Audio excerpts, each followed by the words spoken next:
Muchas gracias, señor presidente. Tiene la palabra, senador Iván Duque. Nosotros, como partido, hemos abordado esta discusión presupuestal partiendo de un supuesto. La discusión del presupuesto en un país es quizás una de las más importantes en la discusión del futuro y del presente, porque el presupuesto es el esqueleto de las políticas públicas y es el alma del voto programático. Y nos parece muy importante que esta discusión la miremos de manera profunda, señor ministro. A diferencia de lo que usted ha planteado, creo que esta discusión en las comisiones conjuntas ha sido por lo menos algo pueril y anodina. No hemos podido entrar en mucha sustancia y quisiera plantear hoy acá a los señores senadores algunas razones por las cuales no acompañamos este presupuesto. Ya la senadora Guerra habló sobre el derroche y creo que es muy importante en el contexto de esta discusión saber que el presupuesto sin deuda creció muy por encima del crecimiento promedio de la economía y que el recaudo tributario tuvo un crecimiento de más del 47% en los últimos 4 años. Y yo me pregunto, señor ministro, le agradezco que nos preste un poco de atención. Ya que no hubo debate en comisión, por lo menos acá, tener el oído atento del gobierno vale la pena para que los colombianos sepan lo que se está discutiendo, que no es menor. Aquí se le está hablando al país de un presupuesto desfinanciado de más de 12.5 billones de pesos. Senador Roy Barreras, le pido el favor que nos escuche. Y se ha ocultado, señor ministro, se ha ocultado que la razón por la que hemos llegado acá es por ese hueco fiscal que sí existe. Y sí existe porque hace 2 meses, cuando se presentó el marco fiscal de mediano plazo, ustedes mismos le estaban diciendo adiós al impuesto al patrimonio y le estaban diciendo un adiós lento al impuesto al 4 por mil. Pero la segunda razón por la cual no acompañamos este presupuesto es porque se está llevando al país algo muy peligroso, que es una dictadura tributaria. Y la dictadura tributaria, señor ministro, la detonan varias cosas. La primera, usted ha interpretado el artículo 347 de la Constitución, que permite presentar un presupuesto desfinanciado para una vigencia. Ese fue el espíritu del constituyente, para una vigencia. Y usted cita ahora unas jurisprudencias de la Corte Constitucional con los precedentes del 2006 y del 2000. Se conocen, señor ministro, pero hay una gran diferencia. Hoy el país tiene una regla fiscal y esa regla fiscal obliga a una reducción gradual de la deuda y a una reducción gradual del déficit. ¿Qué quiere decir eso? Que cada vez que el gobierno presente un presupuesto desfinanciado, automáticamente va a detonar una reforma tributaria.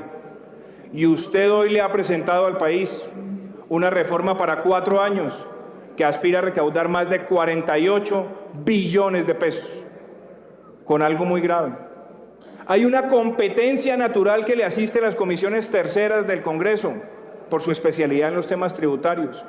Y la opción que ha tenido el gobierno, mimetizándola en una ley de financiamiento, es traerlo a las comisiones conjuntas. Y creo que allí se está cometiendo un gran error. No solo por el camino hacia la dictadura tributaria, sino por no permitir un debate más profundo sobre los temas que competen a los ciudadanos. Pero lo más grave aún es que la reforma que se ha presentado tributaria afecta a sectores productivos en un momento muy difícil. La semana pasada vimos las cifras del DANE y vimos que 13 de los 25 sectores industriales del país han tenido una contracción. Hemos visto cómo el sector agrícola también presentó un peor desempeño en el segundo trimestre con relación al primero, que no se ve con buenos augurios. Y también hemos visto al sector mineroenergético presentar grandes dificultades adicionadas a una caída importante de las exportaciones. Entonces, la reforma, señores senadores, con la que se va a financiar este hueco fiscal, trae una sobretasa del CRE, para recaudar 2.5 billones de pesos.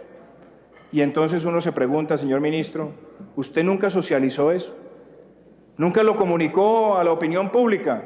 Y si es verdad esas cifras de austeridad que se han anunciado, el 1.7 billones que usted anunció en las comisiones conjuntas y el billón adicional que anunció el presidente Santos, ¿por qué no se ve reflejado ese ahorro en el monto del presupuesto nacional? ¿Y por qué no se ve reflejada una menor carga tributaria? Y por supuesto, ¿por qué no se ve en no tener que acudir a esa sobretasa del CRE que tanto afecta al sector empresarial colombiano?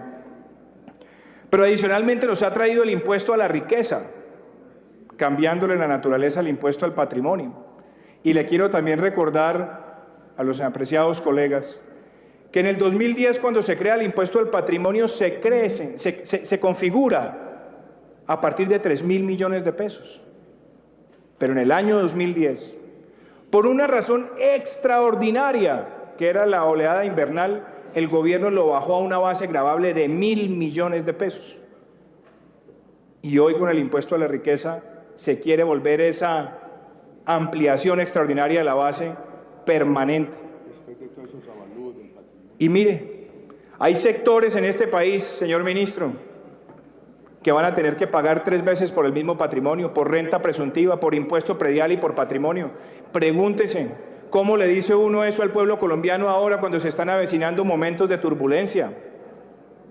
Y también, mírelo desde este punto de vista, ¿por qué estamos ampliando esa base del impuesto a la riqueza cuando el 90% del recaudo de ese impuesto está en patrimonios superiores a los 3.000 o a los 5.000 millones de pesos? Hay que tener cuidado con esa aproximación.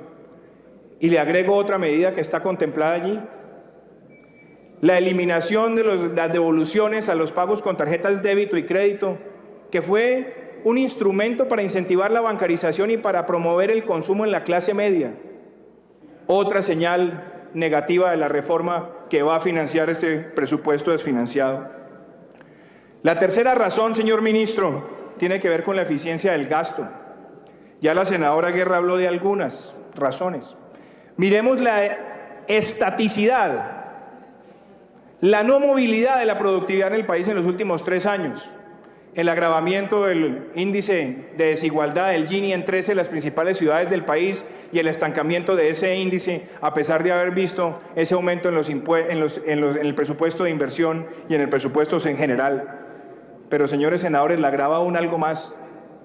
El Departamento Nacional de Planeación tiene un instrumento de medición de las metas de gobierno que se conoce como sinergia, y hemos visto que ninguna de las metas porcentuales que se tenían sectoriales en los últimos 4 años se ha cumplido, con la excepción de un sector. La cuarta razón: el mismo presupuesto, señor ministro, que usted nos presenta, dice que el 60% del presupuesto de inversión es para gastos que no son económicamente productivos. ¿Ustedes creen, señores senadores, que es fácil salir a decirle a los electores que ese presupuesto desfinanciado, que se va a llenar con esa carga tributaria, va a ser para un presupuesto donde el 60% de la inversión no es económicamente productiva? Creo que eso era el tipo de debates que hubiéramos esperado tener a profundidad, señor ministro, al interior de las comisiones conjuntas. Y sobra decir que hay otra razón de peso. El Centro Democrático insistió que es una mala práctica tener partidas globales que se prestan para un manejo dudoso en la relación del Ejecutivo con el Legislativo. A pesar de los anuncios, hoy subsisten 2 grandes partidas globales, señores senadores, y que yo creo que a todos les deben interesar.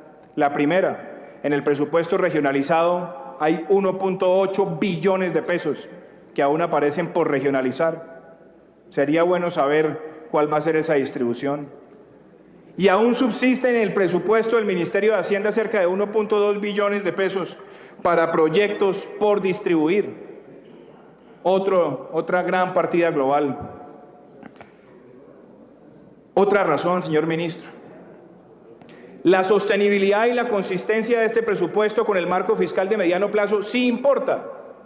Y sí importa porque usted nos dijo en el mes de junio, a sabiendas que ya la Agencia Internacional de Energía empezaba a alertar sobre los precios del petróleo, que el precio que íbamos a tener durante la próxima década iba a ser de $100.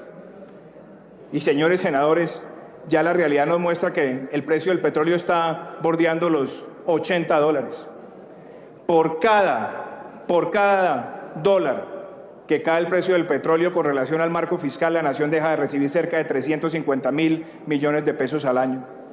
Y en materia de producción también nos decía el marco fiscal de mediano plazo que íbamos a producir 1 millón de barriles.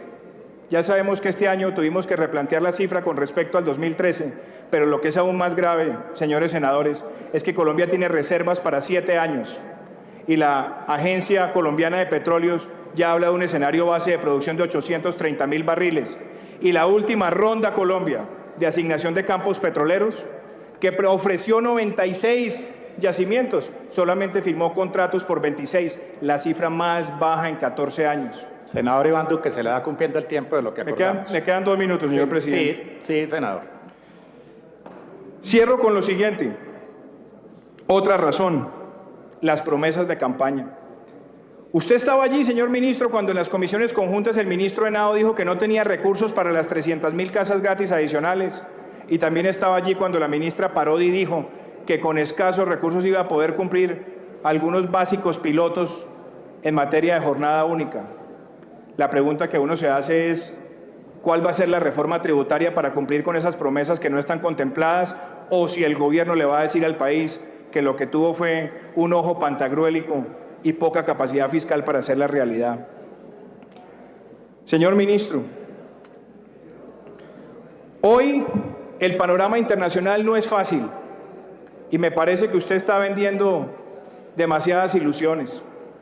Usted habla de la economía más sólida, pero sí, la economía más sólida de la que usted habla también sigue teniendo uno de los desempleos más altos de las principales economías de la región.